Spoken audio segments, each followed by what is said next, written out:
Good morning. Good morning सभी को, good morning. जल्दी से एडजस्ट हो जाइए।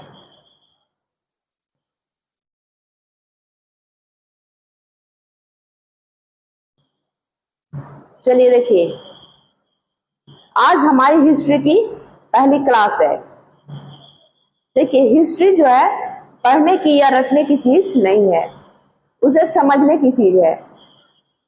आप किसी भी सब्जेक्ट को पढ़ने में तभी इंटरेस्ट ले सकते हैं जब वो सब्जेक्ट आपको समझ में आने लगे।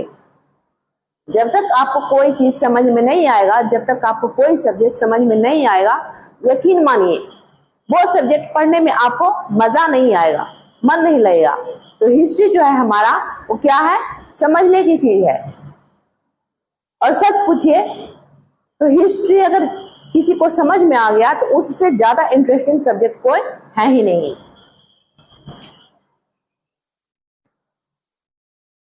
आइए, इतिहास किसे कहते हैं?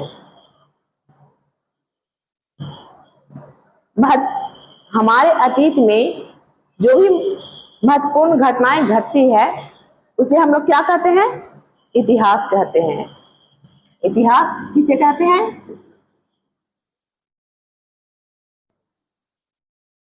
अतीत की महत्वपूर्ण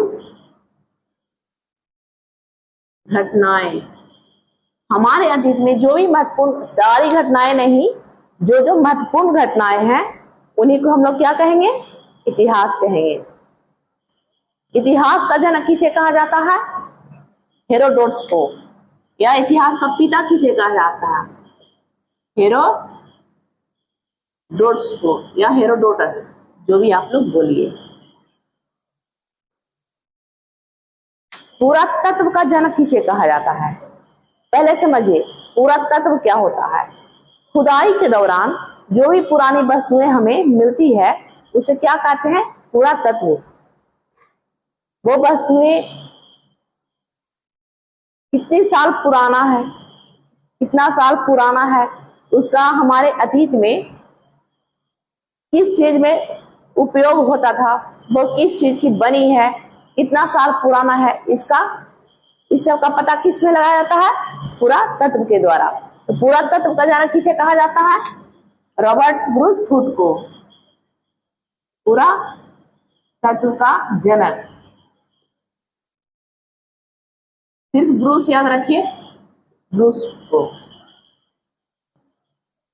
भारतीय पुरातत्व का जनक किसे कहा जाता है? भारतीय पुरातत्व का जनक कनिंघम को कहा जाता है। भारतीय पुरातत्व का जनक किसे कहा जाता है? कनिंघम को।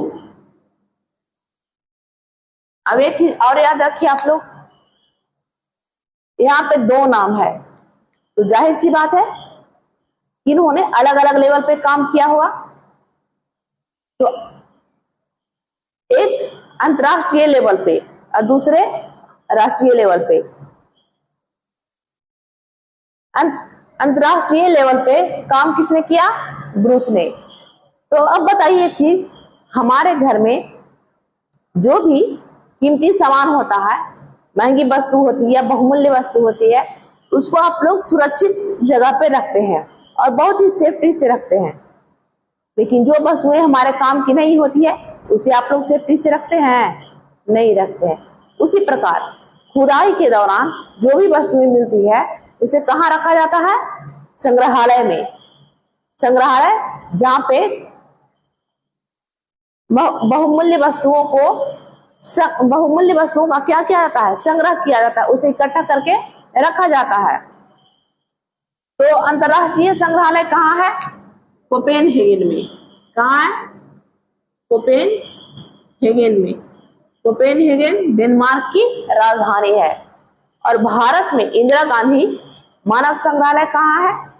मध्य प्रदेश के भोपाल में। कहाँ है? भोपाल में। अब जिस तरह से हमारे घर को चलाने के लिए कोई एक हेड होगा या कोई देखता होगा कि हाँ इस घर को चलाने वाला कौन है, उसी तरह से जब ये वस्तुएं संग्रहालय में रखी जाती है तो इसकी भी देखभाल करने के लिए किसी न किसी की आवश्यकता तो पड़ेगी ना। तो बताइए, हमारा जो इंदिरा गांधी संग्रहालय वो किस मंत्रालय के अंतर्गत आता है? संस्कृति मंत्रालय के अंतर्गत, संस्कृति मंत्रालय के अंतर्गत आता है। अब इसके बाद हम पढ़ना चालू करेंगे क्या? इतिहास। ये तो आपका इंट्रोडक्शन था। इन सब के बाद आप एक और नाम याद रखिएगा, थॉमस। किसका नाम? थॉमस का नाम याद रखिए, थॉमस। इसने क्या किया? जो वस्तु मिला उसका नामकरण उसी के आधार पर कर दिया। मान लीजिए तांबा मिला तो ताम्रयुगीन सभ्यता, पत्थर मिला पाषाण युगीन सभ्यता, कांसा मिला कांस्य युगीन सभ्यता, लोहा मिला लौह युगीन सभ्यता। तो वस्तुओं के आधार पर, वस्तुओं या धातुओं, जो भी बोलिए, धातुओं के आधार पर नामकरण किसने किया? थॉमसन ने। अब देखिए, ब्रूस के हिसाब से इतिहास को अलग भागों में बांटा गया है और वहीं पे थॉमसन के अनुसार इतिहास को अलग भागों में बांटा गया है। देखिए, ब्रूस के हिसाब से इतिहास को 3 भागों में बांटा गया। एक प्रागैतिहासिक, दूसरा आध ऐतिहासिक और तीसरा ऐतिहासिक।